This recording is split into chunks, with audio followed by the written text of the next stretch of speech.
ጤና ይስጥልኝ። ይህ ባና ሚዲያ ነው። ከባና ሚዲያ ለዛሬ ያዝናቸው ዘገባዎች አሁን ማስደመጥ ጀመርን። አበይት ነጥቦችን በቅድሚያ የቀድሞ የትግራይ ጊዜያዊ አስተዳደር ፕሬዝዳንትና ከፍተኛ የጦር መሪ ጀነራል ታደሰ ወረደ ከስልጣናቸው ከወረዱ በኋላ ከህዝብ እይታ ርቀው የሚገኙ ጀነራል ከሰኔ 17 2018 ዓ.ም በኋላ በከባድ ጥበቃ ላይ መሆናቸውን ታውቋል። በቀዳሚነት ወደ እናንተ ይቀርባል። በአዲስ አበባ ከተማ የተለያዩ አካባቢዎች የሚኖሩ የትግራይ ተወላጆች ከብልጽግና ስርዓት ጋር በጥቅም በተሳሰሩ የትግራይ ተወላጆች ጠቋሚ አማካኝነት ከፍተኛ የእስር የማገትና የእንግልት ሰለባ የሆኑ መምጣታቸውን ገለጹ። በዝርዝር ይዘነዋል።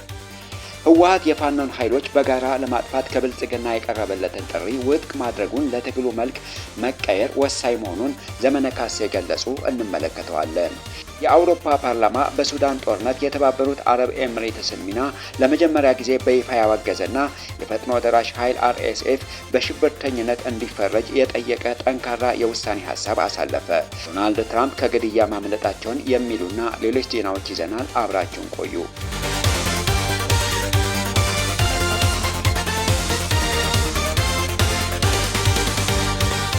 የቀድሞ የትግራይ ጊዜያዊ አስተዳደር ፕሬዝዳንትና ከፍተኛ የጦር መሪ ጀነራል ታደሰ ወረደ ከስልጣናቸው ከወረዱ በኋላ ከህዝብ እይታ ርቀው እንደሚገኙ ይታወቃል።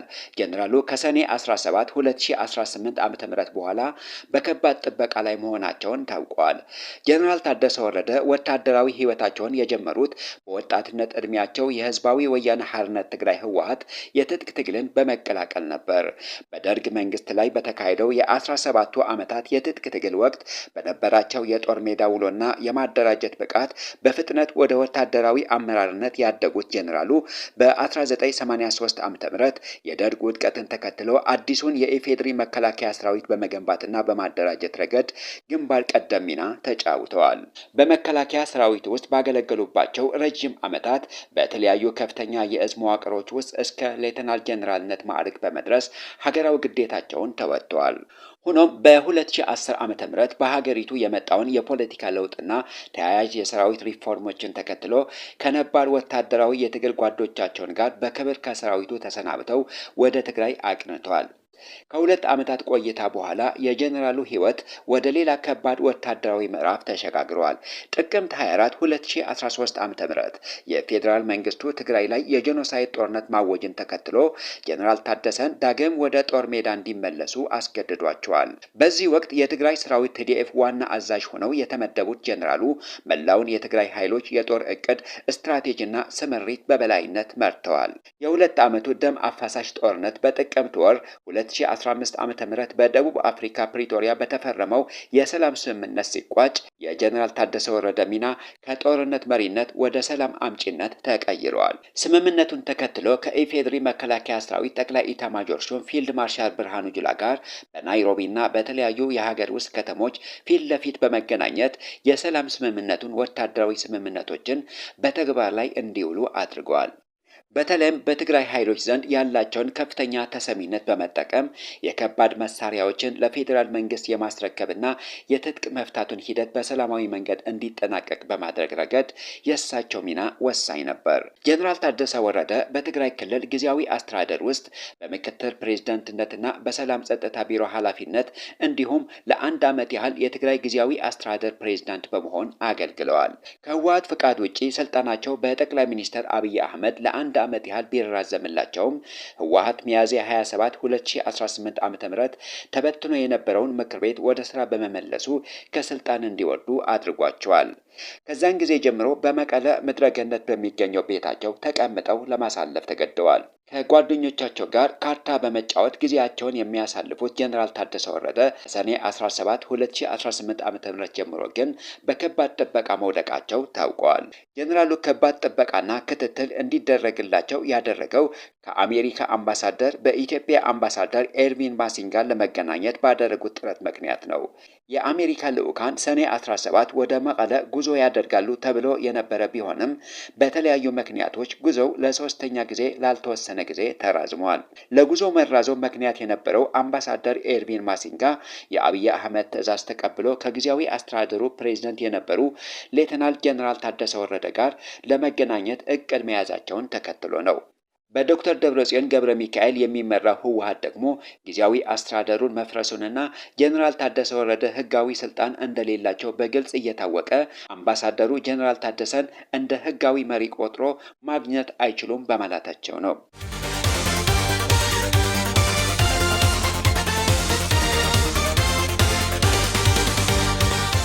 በአዲስ አበባ ከተማ የተለያዩ አካባቢዎች የሚኖሩ የትግራይ ተወላጆች ከብልጽግና ስርዓት ጋር በጥቅም በተሳሰሩ የትግራይ ተወላጆች ጠቋሚነት አማካኝነት ከፍተኛ የእስር የማገትና የእንግልት ሰለባ የሆኑ መምጣታቸውን ገለጹ። ደህንነታቸው እንዲጠበቅ ስማቸው እንዳይገለጽ የፈለጉና በአዲስ አበባ የሚኖሩ የትግራይ ተወላጆች ለመቀለ ኤፍኤም ሬዲዮ በስልክ እንደተናገሩት በከተማዋ በትግራይ ተወላጆች ላይ የስለላ ስራ በመስራት የሚያስሩና የሚያስጭኑ የራሳቸው ወገኖች ያሉ ሲሆን በተለይም ባለፉት ጥቂት ቀናት ውስጥ በርካታ የትግራይ ወጣቶች ከሚኖሩበትና ከሚሰሩበት ቦታ በጅምላ ታፍሰው ተወስደዋል። ከታፈሱት መካከል እያንዳንዳቸው 20 ሺህ ብር መክፈል የቻሉትን ሲፈቱ የመክፈል አቅም የሌላቸው ወጣቶች ግን ወዳልታወቀ ቦታ ተወስደው መታሰራቸውን ጠቁመዋል። ለደህንነታቸው ሲባል ስማቸው የተቀየረውና በትግራይ ባለው ወቅታዊ ሁኔታ ስጋት ስላደረባቸው በቅርቡ ወደ አዲስ አበባ ማቅናታቸው የገለጹት ዳንኤልና ሰለሞን በሚያውቋቸው የትግራይ ተወላጆች ጥቆማ መታሰራቸውን ገልጸዋል። ዳንኤል 2 ጊዜ መታሰሩን ገልጾ በመጀመሪያ የእስር ዕለት ከጥቂት ሰዓታት በኋላ 20 ሺህ ብር ከፍሎ እንደወጣ ተናግረዋል።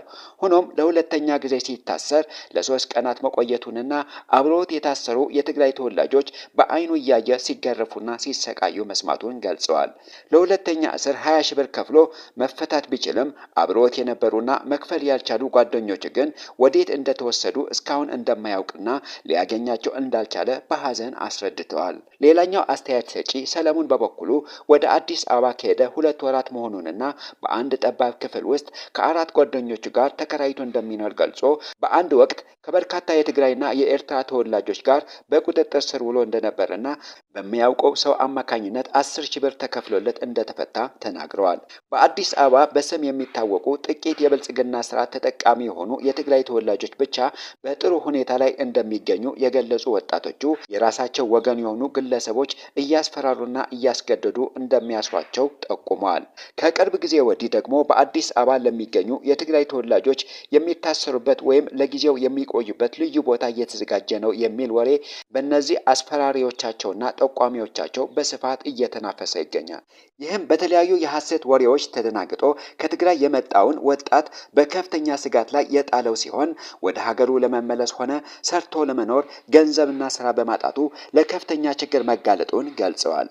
በተለይ በአዲስ አበባ ሰሚት፣ ጆሞ፣ ቦሌና ቡልቡላ በተባሉ አካባቢዎች በአንድ ቀን ብቻ ከ1000 በላይ የሚሆኑ የትግራይና የኤርትራ ተወላጆች በጅምላ ታፍሰው መታሰራቸውና ምርመራ እንደተደረገባቸው ወጣቶቹ ጠቁመዋል። በምርመራ ወቅት የትግራይ ተወላጆች የትግራይ መከላከያ ሰራዊት TDF አባል ነበራችሁ ወይ ተብለው ሲጠየቁ ኤርትራውያኑ ደግሞ ሳዋ ሂዳችኋል፣ ሰልጥናችኋል ወይ በሚል እንደሚጠየቁና ይህንኑን ምርመራ የሚያካሂዱት ደግሞ ተላላኪና ተከፋይ የሆኑ የትግራይ ተወላጆች መሆናቸውን አጋልጠዋል። እነዚህ የስርዓቱ ተላላኪዎች በአዲስ አበባ ሆነው በትግራይ በቅርብ ቀናት ውስጥ ጦርነት ይነሳል የሚል ሐሰት ወሬ በመንዛት በርካታ የትግራይ ወጣቶች ወደ አዲስ አበባ እንዲሰደዱ ካደረጉ በኋላ አሁን ደግሞ በገዛ እጃቸው ያፈናቀሉትን ወጣት ህወሓት ነው የላኳቸው፣ ተደራጅተው ከውስጥ ሆነው የኢትዮጵያን መንግስት ሊወጉ ነው በሚል የሐሰት ጥቆማ እያሰቃዩቸው እንደሚገኝ ተገልጿል። ከሰሞኑ የጠቅላይ ሚኒስትር አብይ አህመድ አማካሪ አቶ ጌታቸው ረዳ በአዲስ አበባ የሚኖሩ የትግራይ ተወላጆች በጅምላ እየታፈሱ መሆናቸውን በአንደበታቸው በይፋ ማመናቸው ይታወሳል። አማካሪው በለሚ ኩራ ክፍለ ከተማ ብቻ ከ300 በላይ የትግራይ ተወላጆች በአንድ ምሽት ብቻ ታፍሰው መታሰራቸውን አረጋግጠዋል። አብዛኞቹ ተፈተዋል ማለታቸውን ይታወሳል። አቶ ጌታቸው ምን ያህል ከፍለው እንደተፈቱና እነማን እንዳሳሰሯቸው የገለጹት ነገር ባይኖርም ከትግራይ ወደ አዲስ አበባ ለሄዱ በተፈናቃዮች ስም ልዩ ማቆያ ቦታ እየተዘጋጀ ነው ለሚለው መረጃ ግን እውነታነቱን የሚያመላክት በመሆኑ በአዲስ አበባ የሚኖሩ የትግራይ ተወላጆች ከፍተኛ ጥንቃቄ ሊያደርጉ እንደሚገባ የደረሰን መረጃ ያመለክታል። ለከተማ ለሚኩራ ይመስለኛል በአንድ ምሽት ብቻ 300 አካባቢ የትግራይ ተወላጆች ታስረው ነበር። ከዛ ውስጥ 9 ብቻ ናቸው ሌላ የክሪሚናል የሚመስል ነገር አላቸው ተብለው እንዲቆዩ የተደረጉት። አንዱ እንዳውም የኔን ወዳጅ ስልክ ሰርቆ ነው የተያዘው። ግን ብዙዎቹ ንጹሃን ናቸው፣ ተፈናቃዮች ናቸው።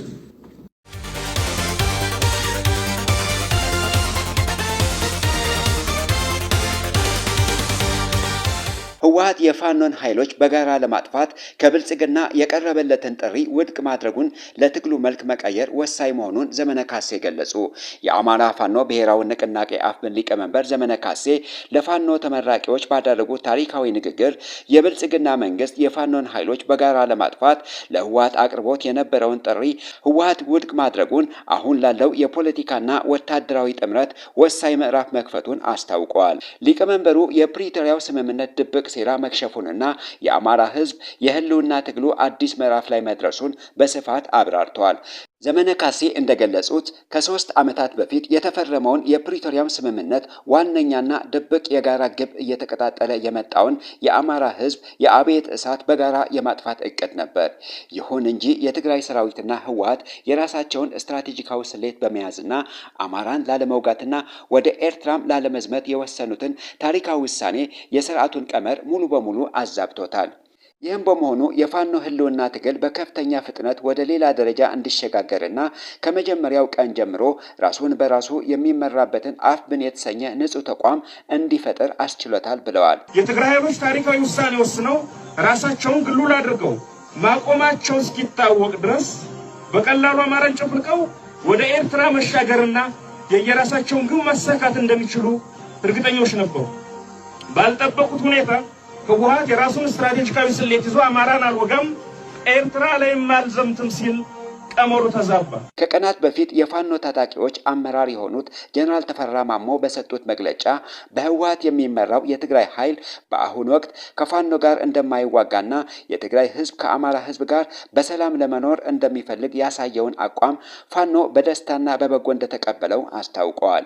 የትግራይ ህዝብ እግሩ እስከሚነቃ ዓለምን ቢዞር ከአማራ በላይ ወዳጅ የለውም፣ አማራም እንደዚሁ ሲሉ ተናግረዋል። በነገብረ ጽዮን የሚመራው ኃይል አለ በሱሩ ጀነራሎችና ቀደም ሲል ያው የህወሓት ነባር ታጋዮች ያሉበት ነው። ይህ ኃይል በግልጽ ተናግሯል።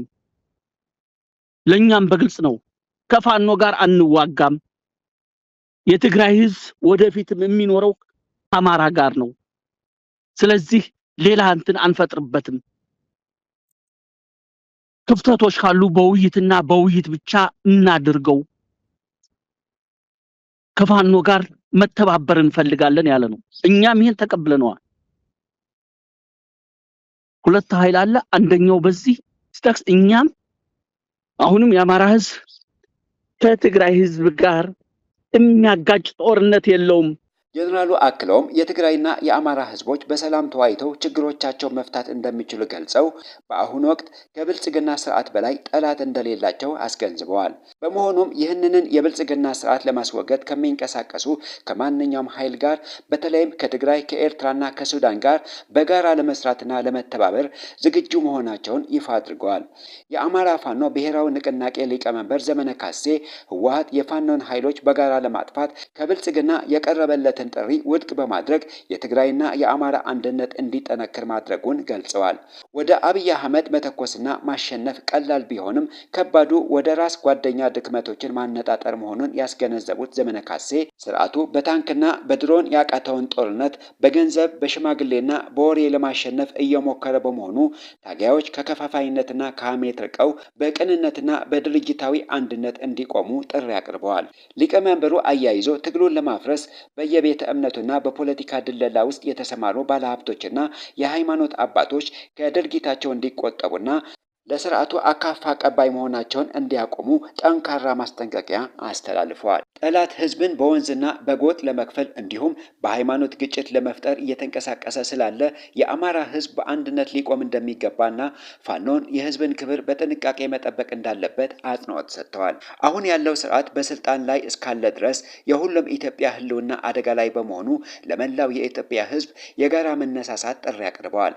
አብይን መደገፍ ነገ በቀጠናው ላይ የማይፈታ ምስቅልቅልና ትልቅ ብሔራዊ ኪሳራ እንደሚያስከትል በመግለጽ የዓለም አቀፍ ማህበረሰብ ከእውነትና ከነጻነት ኃይሎች ጋር እንዲቆም ጠይቋል።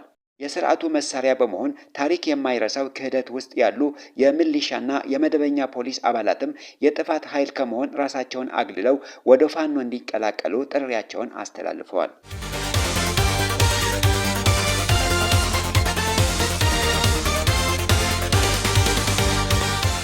የአውሮፓ ፓርላማ በሱዳን እየተካሄደ ባለው ደም አፋሳሽ የእርስ በርስ ጦርነት ዙሪያ ለመጀመሪያ ጊዜ የተባበሩት አረብ ኤሚሬትስ እጅ አለበት የተባለውን በይፋ ያወገዘበትን ታሪካዊ የውሳኔ ሀሳብ በአብላጫ ድምፅ አጽድቋል። በምክር ቤቱ የተካሄደው የድምፅ አሰጣጥ ሂደት ላይ 476 የፓርላማ አባላት የውሳኔ ሀሳቡን ሲደግፉ 28ቱ ተቃውመዋል። 96ቱ ደግሞ ድምፅ ከመስጠት ተቆጥበዋል። ይህ የጸደቀው ሰነድ የአውሮፓ ህብረት የውጭ ግንኙነት አካልና ምክር ቤቱ በሱዳን ጦርነት ውስጥ እጃቸው ባስገቡ ግጭቱን በሚያባብሱ የውጭ ተዋናዮች፣ ግለሰቦችና ተቋማት ላይ አስቸኳይና ጠንካራ ማዕቀብ እንዲጥሉ በይፋ ይጠይቃል።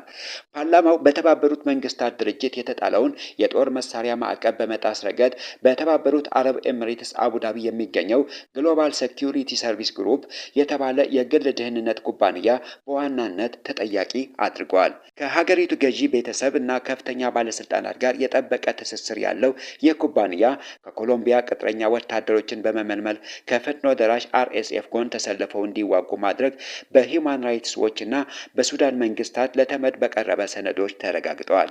በዚህ ምክንያት ህግ አውጪዎቹ በኩባንያውና በባለቤቱ መሐመድ ሐምዳን አልዛቢ ላይ የሀብት እገዳና የጉዞ እገዳ ጨምሮ ተመጣጣኝ ማዕቀቦችን እንዲጣሉ ጥሪ አቅርበዋል። በተጨማሪም የውሳኔው ሀሳቡ የአውሮፓ ህብረት የጀነራል መሐመድ ሐምዳን ዳጋሎ ሄምቲ የፈጥኖ ደራሽ ኃይል RSF በሽብርተኝነት መዝገብ ውስጥ እንዲያካትተው በጽኑ ጠይቀዋል። ይህ ጥሪ የቀረበው የፈጥኖ ደራሽ ኃይሉ በሰሜን ኮርዶፋን ግዛት ዋና ከተማ በሆነችው አልኦቤይድ ላይ የከፈተውን እጅግ አደገኛ ከባድና የድሮን ጥቃቶች ተከትሎ ነው። የRSF ኃይሎች በከተማዋ የነዳጅና የኤሌክትሪክ ጣቢያዎች እንዲሁም በዋና ገበያ ላይ እያደረሱት ያለውን ጥቃት በቀጥታ 563,000 የአካባቢው ነዋሪዎችን፣ 105,000 ተፈናቃዮችና በከተማዋ ዙሪያ የሚኖሩ ተጨማሪ የ700,000 ሰዎችን ህይወት አደጋ ላይ ጥለዋል። የአውሮፓ ፓርላማ አባላት በሱዳን እየተፈጸመ ያሉትን የጦር ወንጀሎች፣ በሰብአዊነት ላይ የተፈጸመ ወንጀሎችን፣ ሴቶች ላይ የሚፈጸመው ጾታዊ ጥቃቶችንና ጦርነቱ ያስከተለውን ሰው ሰራሽ የረሃብ አደጋ በጽኑ አውግዘዋል። ወንጀሎቹን ተጠያቂ ለማድረግ ገለልተኛ ዓለም አቀፍ ምርመራ እንዲካሄድና የዓለም አቀፉ የወንጀለኛ ፍርድ ቤት ICC የህግ ስልጣን ክልሉን በማስፋት በመላው ሱዳን ላይ ምርመራ እንዲደረግ ጠይቀዋል። ህብረቱ በአሁኑ ወቅት በ18 ግለሰቦችና በ8 ተቋማት ላይ ማዕቀብ የጣለ ቢሆንም ቀውሱን ለመግታት ግን አሁንም ተጨማሪ እርምጃዎች እንደሚያስፈልጉ ገልጸዋል። ፓርላማው የአውሮፓ ህብረት ለሱዳን የሚሰጠውን የሰብአዊ እርዳታ በአስቸኳይ እንዲያሳድግና በተለይም በሕክምናው ዘርፍ ግንባር ቀደም ሆነው ለሚሰሩ የአካባቢው ድርጅቶች ቀጥተኛ የገንዘብ ድጋፍ እንዲያደርግ አሳስበዋል። የጦርነቱ ተፋላሚ ወገኖች በሰላማዊ ዜጎች ላይ የሚያደርሱትን ጥቃት በአስቸኳይ እንዲያቆሙ የጠየቀው ይህ የውሳኔ ሀሳብ ሰላማዊ ዜጎችን በሰላም ለማስወጣትና እርዳታ በፍጥነት ለማድረስ የሚያስችሉ አስተማማኝ የሰብአዊ እርዳታ ኮሪዶሮች በአስቸኳይ እንዲከፈቱ በጽኑ ጠይቀዋል።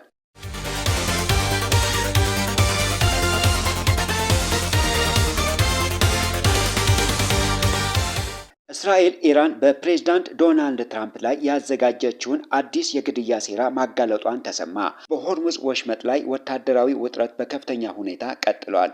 በኢራንና በዩናይትድ ስቴትስ መካከል የተከፈተው ወታደራዊ ግጭትና ቀጠናዊ ውጥረት ባገረሸበት በዚህ ወቅት ኢራን በአሜሪካው ፕሬዝዳንት ዶናልድ ትራምፕ ላይ አዲስ የግድያ እቅድ ማዘጋጀቷን በተመለከተ እስራኤል ለአሜሪካ ባለስልጣናት ሚስጥራዊ የደህንነት መረጃ ማጋራቷን ዎል ስትሪት ጆርናል እና CNN ዘግበዋል። ፕሬዝዳንት ትራምፕ በቅርቡ በሰጡት መግለጫ በኢራን እርሳቸውን የማስወገድ ፍላጎት እንዳለ ገልጸው የነበረ ቢሆንም ከዚህ ጋር ተያይዞ ከኔቶ ስብሰባ ሲመለሱ በደህንነት ስጋት ምክንያት አውሮፕላን ለመቀየር መገደዳቸውን የዋይት ሀውስ የኮሚኒኬሽን ዳይሬክተር ስቲቨን ቼንግ አረጋግጠዋል። ይሁን እንጂ የአሜሪካ ባለስልጣናት ከእስራኤል የተገኘውን መረጃ ሙሉ በሙሉ ገና እንዳልመረመሩት የገለጹ ቢሆንም ማስጠንቀቂያው እስራኤል ዋሽንግተንን በኢራን ጦርነት ዙሪያ ወደ ራሷ ፍላጎት ለመሳብ የምታደርገው የፖለቲካ ጥረት አካል ሊሆን እንደሚችል ጠቁመዋል። ይህ በትራምፕ ላይ የተደቀነው ስጋት የመጣው ሁለቱ ሀገራት ሰኔ 17 ደርሰውት የነበረ የ60 ቀናት ጊዜያዊ የተኩስ አቁም ስምምነት መፍረሱን ተከትሎ ጥቃቶችን እየተለዋወጡ ባሉበት ወቅት ነው። አሜሪካ በኢራን በሚገኙ 90 በሚደርሱ ወታደራዊና ስትራቴጂካዊ ኢላማዎች ላይ የአየር ጥቃት የሰነዘረች ሲሆን ቴህራን በበኩሏ በአሜሪካ አጋር ሀገራት ላይ የድሮን ጥቃቶችን በመሰንዘርና የተባበሩት አረብ ኤሚሬትስን የትራንስፖርት መሰረተ ልማቶችን እንደምትመታ በማስጠንቀቅ አጸፋውን መልሳለች። ምንም እንኳ ኳታርና ፓኪስታን ሁለቱ ወገኖች በዶሃ ወደ ተጀመረው የኒውክሌር ውይይት ለመመለስ ዲፕሎማሲያዊ ጥረት እያደረጉ ቢሆንም ዛሬ አርብ ላይ የኢራን የኒውክሌር ጣቢያ በሚገኝበት ቡሽር ጨምሮ በደቡባዊ የአገሪቱ ከተሞች ላይ ፍንዳታዎች መደመጣቸው ውጥረቱን ይበልጥ አሳሳቢ አድርጎታል። በዚህ በሁለቱ ሀያላን ሀገራት መካከል በተቀሰቀሰው አዲስ ወታደራዊ ፍጥጫ ምክንያት ስትራቴጂካዊ በሆነው የሆርሙዝ ወሽመጥ በኩል የሚደረገው የንግድ መርከቦች እንቅስቃሴ አሁን ላይ በከፍተኛ ሁኔታ አሽቆልቁለዋል። ሊዮዴስ ሊስት ኢንተለጀንስ የተባለው የባህር ትራንስፖርት መረጃ ተቋም እንዳመለከተው በዚህ ሳምንት መጀመሪያ ላይ 3 የነዳጅ ጫን መርከቦች የጥቃት ኢላማ መደረጋቸውን ተከትሎ በወሽመጡ የሚያልፉት መርከቦች ቁጥር ከ47 ወደ 23 ብቻ ዝቅ ብለዋል። ምንም እንኳ አሜሪካ የባህር ላይ የመንቀሳቀስ ነጻነት መከበሩን በመግለጽ ወሽመጡን በይፋ እንዳልተዘጋ ብታስታውቅም የኢራን እስላማዊ አብዮታዊ ዘብ ግን መስመሩ በቁጥጥር ስር መሆኑን ገልጿል። በዚህ ሳቢያ የባህር ትራንስፖርት ኩባንያዎች ካለው ከፍተኛ የደህንነት ስጋትና የጦርነት መድን ዋስትና ወጪ በእጅጉ መናር የተነሳ የሆርሙዝ ወሽመጥ ጉዟቸውን በከፍተኛ ደረጃ ለመቀነስና የመስመር ለውጦችን ለማድረግ ተገድደዋል።